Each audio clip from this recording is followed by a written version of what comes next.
Hey, good afternoon, everybody. You are listening to U.S. Home Talk. We are live every Wednesday, 12 noon Central Standard Time, talking about real estate, mortgages, credit repair, all the current events in the real estate world. As always with me, I do have my cohorts. I got Jason Walgrave with Remax Advantage Plus and the Walgrave Real Estate Group. Marcus Walgrave is with the South Dakota home team. He's typically with us too, but he's got going on today? I think he's got one of those board meetings he always talks about. He's all important and stuff. He's on a board of something. Board of directors. He's really important. He's got to make big decisions today. So he's not with us. But nonetheless, we're going to have a great show today. We are going to be talking about the spring market and how it's going to be a broken record again this year. Mm-hmm. But before we get started on that, you can find us at US Home Talk on any of the podcast platforms. So iTunes, Spotify, you name it.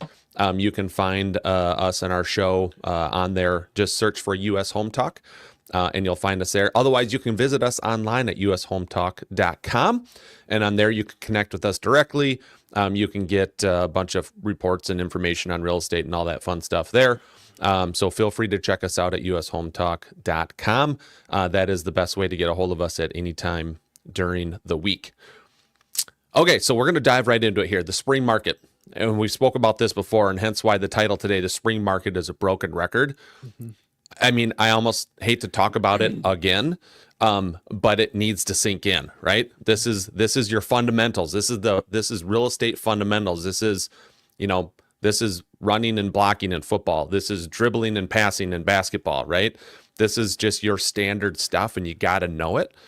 So that's why we're going to talk about it again today. Yes. All right, so I'm going to go through some stats here first, right? So we're going to talk about some stats, and then we're going to comment down there. I want to get your thoughts on this, Jason, here. But in our market, so Jason and I are located up here in the suburbs of Minneapolis, so we're in the metro market here of Minnesota. In the 11-county metro area, a balanced real estate market for us. Balanced meaning there's kind of like an equal number of buyers and sellers out there. You would say would be how many listings at one time, Jason? I mean, really like 25,000. 25,000? Yep. So, okay, so we got 25,000 listings would be balanced, right? Equal number of buyers and sellers out there. We would have like a month's inventory of, 6 to 9 months, maybe something like that. That sounds about at right. That point, yep. Right? Your average listing would probably be on the market 45 days. 45 days. I'd say 45 days. Okay. So that's with listings at 25,000. What we have right now here on the second week of January, we have 7,400 listings, right? So we have a third to a quarter of what is needed to have a balanced market. Yep. What does that mean? That means as we move into the spring market, so typically the spring market is the busiest market up here because our weather starts turning for the better. People start getting excited. Grass is turning green. Snow is melting, right? Our March, April, May, and June is definitely by far the busiest time of the year for real estate up here in Minnesota. And we're going into that busiest market with 7,400 homes. Mm-hmm. So Jason, what's that going to mean for buyers out there? Oh, it's going to mean a lot of competition, guys. A lot of competition, multiple offers. Homes are going to get bid, higher, sometimes a lot higher than the list price. And we've had inventory issues for a long time, probably 8 years, Mike, would you say that's about right? Yep. 8-9 years. I mean, it's been a long time. And so, but the challenge is, I set up a search last week for new buyers, and Prior Lake School District, 550 and below.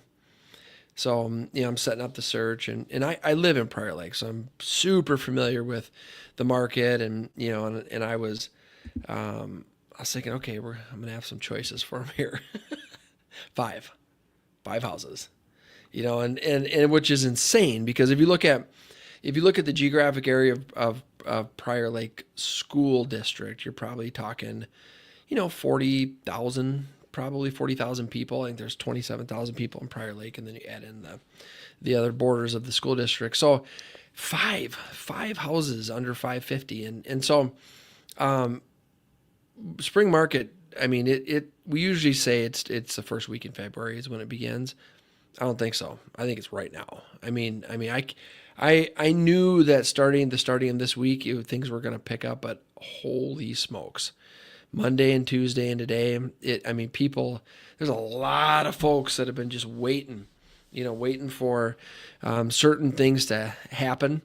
And I think after, a couple more weeks now, when there's confidence in what the next basically 4 years looks like, regardless of what side you're on, just knowing that this is where the path we're going to be on, guys, it's going to be a busy year. And if you look at historically, the year after the election year is a big year for real estate. We've got low inventory. We got folks that have been, kind of on the fence for the last 12 to 24 months, wanting to wait and see what happens politically. And then, and now it's, it's here and it's going to be busy. The longer you wait, the more competition I think you're going to have. I think you're going to be in more multiple offers the longer that you wait.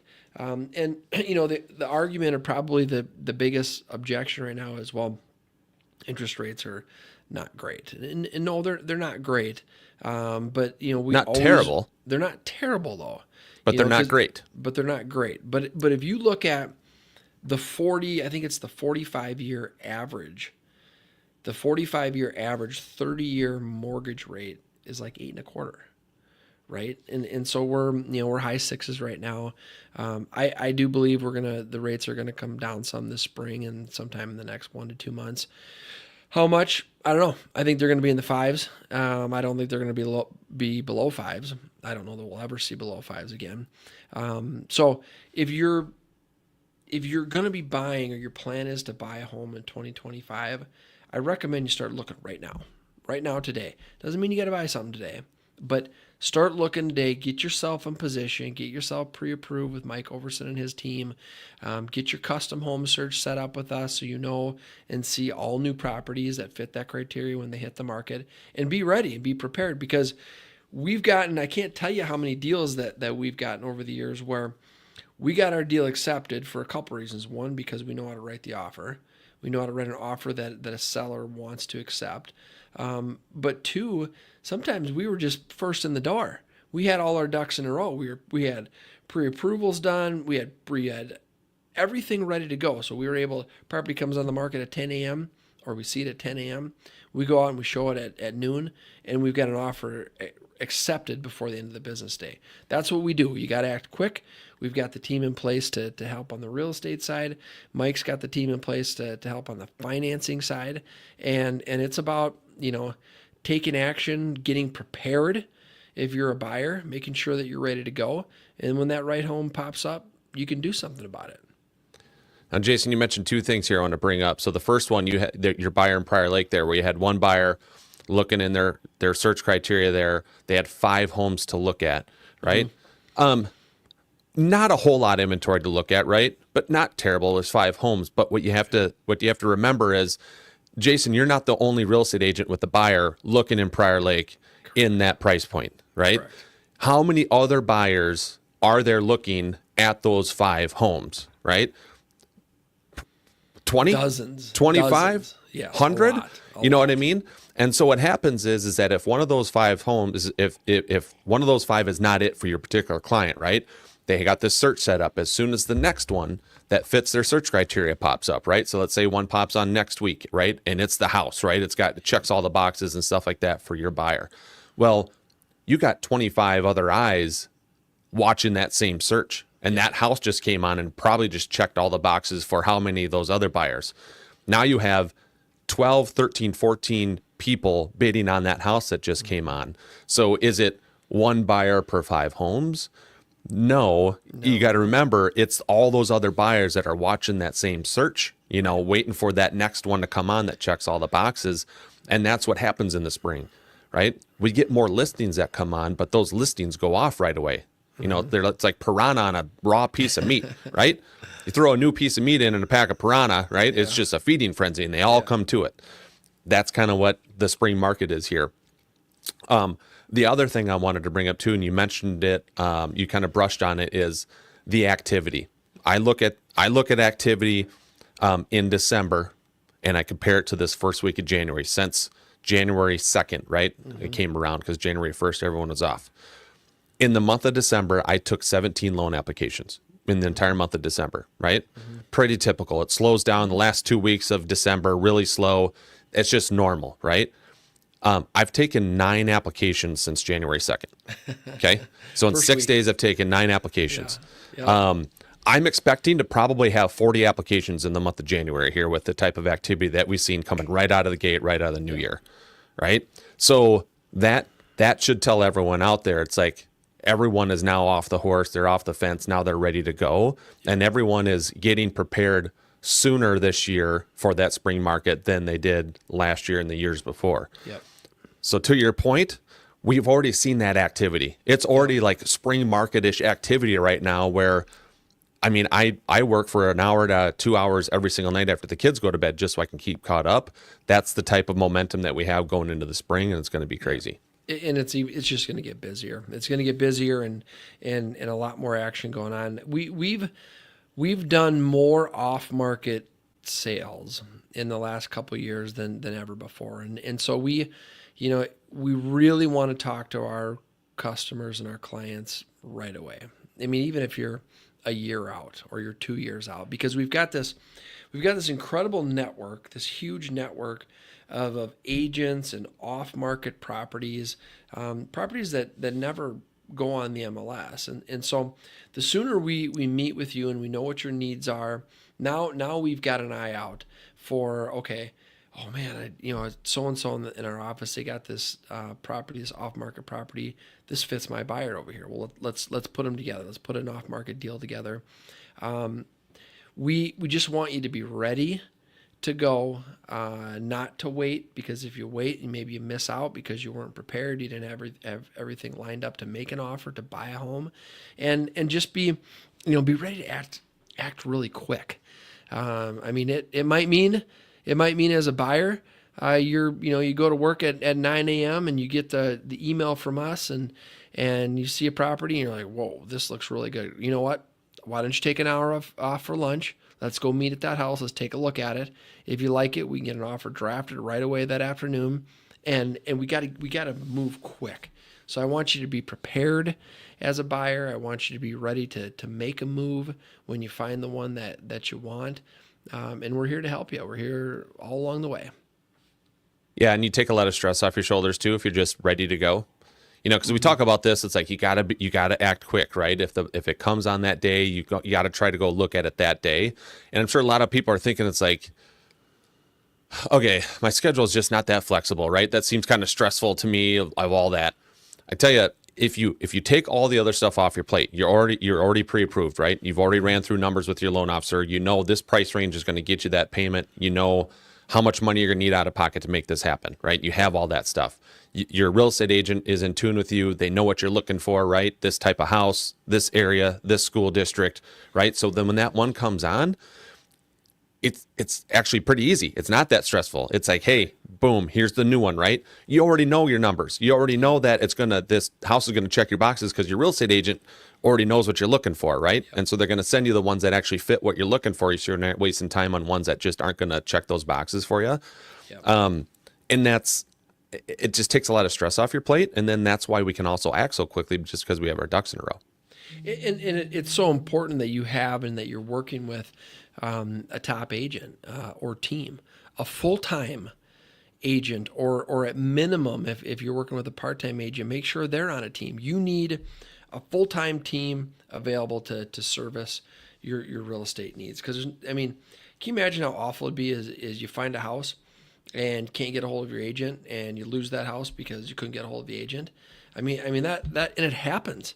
I mean, I was talking to one of the agents on my team last week, and she had buyers, new buyers call her up and say, hey, we really need your help. We signed a contract, a buyer rep contract with an agent last summer, but they haven't returned any of our calls or emails in 3 months. 3 months. What? And so, and so we talked about, how do we navigate through that and take care of the client. But you just, folks, if your buyers out there and sellers as well. I mean, I think that, sellers have, they ask a few more questions. They want to know what the marketing plan is. How are you going to sell my home for the highest amount in the quickest time? In the last year, I think that, really good buyers agents have now, they've put together buyer presentations. Okay. What are we going to do for our clients? How are we going to represent a buyer, and what does that look like? We've got a fantastic presentation that breaks all of that down and really shows you all the different things that we're and how we're going to represent you. Oh, did I freeze up? You froze up a little bit. That's okay though. Yeah, I mean those are all good points here, and the interest rate thing. So Jason brushed on interest rates of where he thinks interest rates are going to go. If interest rates do get into the fives, right now we are high 6, around 7 today. If we get interest rates that are even at 5.99, right, and that happens sometime in February, sometime in March. I mean, just take everything we're saying and then multiply it by 2 or 3. Yeah. You know what I mean? If rates stay at 7, it's still going to be a very busy spring market. You as a buyer, you're going to have other buyers to compete against. There's going to be multiple offers. You're going to have that. We get rates that go down to 6 flat or in the high 5s. Just add more buyers to the pool, right? Yep. Add probably another 25% of buyers out there. That gets 25% more people off the fence into the market competing against that same house. So just know that going into it, and it's and hence the title, right? It's a spring market's a broken record, but it's so true. We've seen this for the last how many years, because we've had similar inventory levels over the last 7, 8, 9 years, and it's gonna happen again. We just know it is. One of the biggest objections we've had up until probably last year, Mike, and that that was overcome by your company and your team is you're a seller, and you got to sell in order to buy, or you want to sell in order to buy. And so we've had clients, again, not in the last year or so, because you guys have a program to overcome this, but they feel stuck. They're like, why? There's nothing out there that I like right now. And, I can't list my home because I know Jason and his team are going to sell it quickly and for around the price they're estimating and around the timeline that they're estimating. So I can't risk put my house on the market and having them sell it and then not have a place to go, and so, and because the market is so competitive, most sellers, they won't take a contingent offer. They're not going to take an offer contingent on you selling your house in most cases. So I'm really excited about your guys' relaunch of a program that allows sellers that allows sellers to buy now and sell later. Buy now as a non-contingent buyer and sell later. And I mean, the logistical moving part of that is a huge benefit, right? I mean, if you don't have to sell and then, and put everything in a moving truck and then go to the closing and then drive the moving truck and to the new house. I mean, it's a great program. The cost of it is so reasonable. It's so reasonable. And it really transforms contingent buyers into non-contingent buyers, which allows us a much higher likelihood of winning that bid, getting our offer accepted by the seller.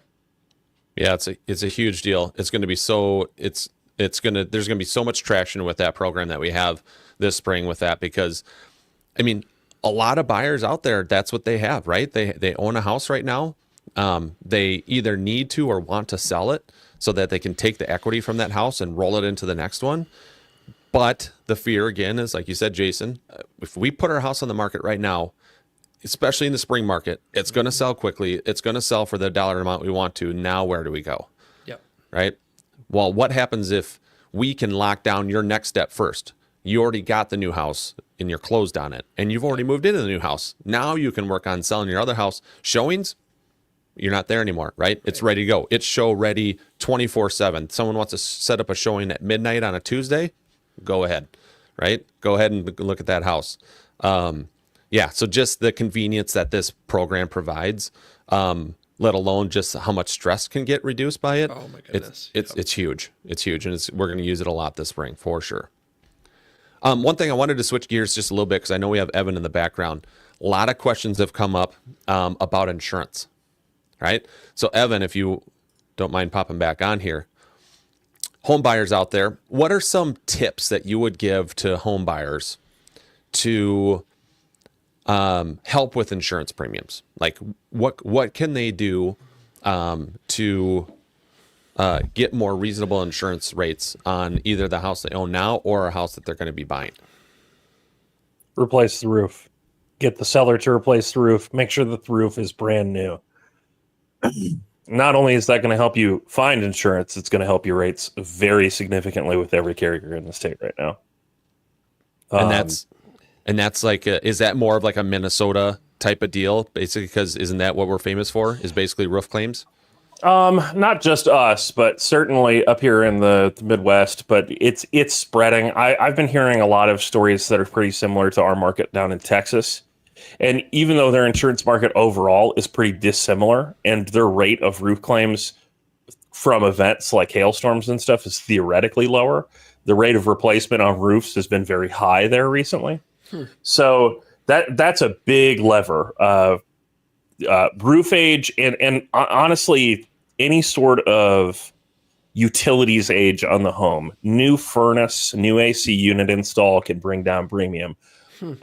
Brand new interior can bring down premium. Some carriers offer discounts for recently renovated homes, but generally they're wanting to see things like, yes, it was a real renovation where permits were pulled. This is not like we repainted and so on. It's $50,000 plus of work. There's inspections, etc.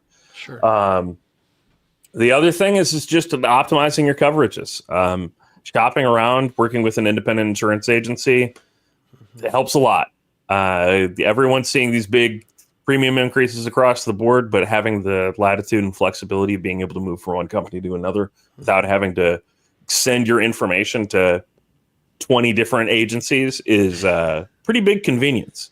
Yeah, it's huge, Evan. And Paragon, we just had you guys redo all of our home insurance. And I think the main reason was because, I don't know, I think the company dropped all of Minnesota who we had before. But it was great. I mean, I'll look through all the different options, all the different companies, the different coverages. It was not stressful. It was stressful getting the letter in the mail from the insurance company that says, we're no longer going to insure you anymore. I'm like, what the is going on here? But just a simple call to Paragon, hey, what's going on? What's the plan? And we were taken care of. And I'm very pleased with our insurance premiums. So I was expecting something much, much higher than what it came in at. So you guys at Paragon are doing a phenomenal job, and I definitely appreciate it. We certainly try. I mean, I feel like no one's actually happy with their insurance premium because no one wants to pay for insurance at all. No one wants to pay for any insurance of any kind ever. Correct. Along with taxes. Yeah. Correct. Yes. Taxes are too high because we pay taxes. Insurance premiums are too high because we pay for insurance, etc. Yeah, we've been working really hard on that. There's been a lot of moving clients from one company to another. Mike also was with a company that decided that they were done doing business, and not just in Minnesota. They just decided we're going to hang up this whole brand and fold it back into our main profile of business, and that was the opportunity to shop for new coverage. So, yeah. One and the other thing too is I see a lot of people getting distracted by the shiny object, right? So they go online and get an online insurance quote and the premium's lower. Weird. Okay. Let's dissect that, right? Why is it lower, right? Yeah. A lot of times people don't understand the coverages. It's like, look, if you get that policy and your house burns down, it's not going to get replaced. I think that it's less that case and everything else that's the issue. If you go online and you just kind of plug in your house details, you're probably going to get adequate insurance for if the house is gone, right? You leave for work and then you come back and your neighbor runs up to you and goes, oh my God, it was insane. The house exploded. You're probably okay for the coverage for the house, regardless of where you buy for a standard carrier. What you may not be okay for is the stuff in the house. or for partial claims, right? Do you have anything that's specifically valuable? You know, you've got like a Persian rug that's been handed down in your family for 100 years and you don't think it's worth that much, but yeah, you know, it's definitely worth like $20,000. Something happens to that rug, you want it covered. And a lot of companies, they have supplements on stuff like that.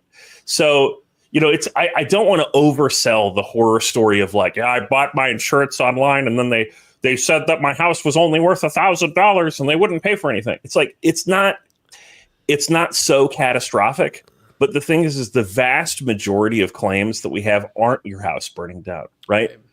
God forbid, none of my clients have had their house be a total loss fire up to this point. My mom's been an insurance agent for like 30 years, and I think her number is 1 or 2 for total loss fires. That's the rare and spectacular occurrence. And every insurance company is prepared to deal with that pretty well. It's the claims that we actually routinely have. If my roof gets damaged with hail again, will my insurance company pay to replace it? What will my deductible be for that? What will their portion be after the deductible? And we're seeing lots of carriers move to these really high wind hail deductibles or forcing people to be on percentage basis claims and stuff. And you're right. Nobody understands what that means until they're having a conversation with their adjuster and the adjuster says, cool, so this is the bill from the remodeling company for $14,000 and your deductible is $5,000. So now we have a number of $8,000 and we will pay for 42% because your roof is 18 years old and we look at this chart. So they type that into the calculator and they go, cool. So you owe 58% of that remaining balance of $9,000 and that's your share. And here's your check for, you know, roughly $4,000. And people are flabbergasted because they think I file a claim and then insurance pays for the thing, right? So talking with an agent that can actually walk you through what you're buying is very, very important. Because there are reasons to buy policies like that, whether it's more affordable or you just know that it's like, I'm going to replace the roof out of pocket in the next year, so I'm not going to pay for a bunch of extra coverage on it. Mm-hmm. That's all fine. But if you don't know that that's going to happen, then not only are you filing a claim that's not going to get paid much, you know, losing a claims-free discount potentially or anything like that, but you're expecting one thing to happen and then a completely different thing happens. Suddenly we're just going to pay our deductible, which I think is like $2,000, and then the company will take care of the rest of it, right? That's a bad situation to find yourself in and not expect it. Right. Yeah, it's that expectation. You know, if you don't know how it works, right? You're expecting, like you were saying, I'm just going to pay my deductible, everything else is covered. That's what you would expect. It's not that black and white. It's not that simple, typically in the insurance world. So having that person on the backside to say, look, hey, I know that you want to sign up and I know that you saw this premium, but here's where the pitfalls may come. Do we want to add this or do we want to change that? Because then if this event happens, now you're going to be covered, where if that event happens and you leave it the way it is now, now you're coming out of pocket. The first step of risk assessment is understanding what the risk is. And if you don't understand what the risk is, you can't write appropriate coverage for it. And the truth is that anyone that's doing their own stuff likely is not going to be able to assess what the risks are because they don't actually know. Because unless you've had multiple insurance claims, you don't know. So first-time home buyers, they've probably never had a property insurance claim other than an auto claim. And an auto claim is a whole different ballpark as far as like the process, the things you need to be thinking about and the complexities and so on. So, as far as new home buying goes, though, it's the age on those appliances. It's the age of the roof, age of dwelling, too. Those are the things that help control premium. And, you know, I was on the insurance subreddit yesterday and someone in our state was talking about, I'm in Minnesota and my insurance premium went from $3,600 to $10,000 in 1 year. And I'm like, I've seen it. Brutal. Call up an independent agency because if you're with a captive company, they can't move you to another company based on rate. Right. It's brutal out there, and it's not just Minnesota; it's all of the Midwest, a lot of the South, obviously Florida. We always talk about Florida, California. Insurance premiums on homeowners policies, in particular, the underwriting guidelines have gotten much more strict. How much money they're making is gotten very, very tight, if any at all, depending on the state. And so these insurance companies are tightening the belt, and the two ways that happens is rates go up and they get more picky about who they'll take. Mm-hmm. Do they make bubble wrap? Maybe can we wrap our lives in bubble wrap? Would that help? Is the bubble wrap discount? Have to think about that. New product, right? Someone's got to come with the product. Bubble wrap for your house. That's right. Everything stays out. They offer discounts for burglar alarms. They offer discounts for like fire suppression devices. Why not a bubble wrap device? If I put all my kids in like those hermetic balls that keep them safe from getting any sort of illness or injury, does that reduce my health insurance premium? So, all good things to think about. No, that's good info though, Evan. It comes back down to just having the right team around you, right? So that's why we like to partner with Evan and Paragon, right? The insurance advice you can get. They're going to watch your back. They're going to put you in the best position possible. Same with Jason's team on the real estate side of things.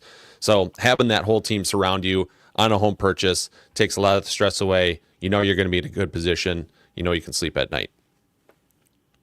So we appreciate everyone listening today. That's the end of our show. We'll be back next Wednesday with another live show. Feel free to get a hold of us at any time during the week at ushometalk.com. Again, that's ushometalk.com. And we'll see you next Wednesday.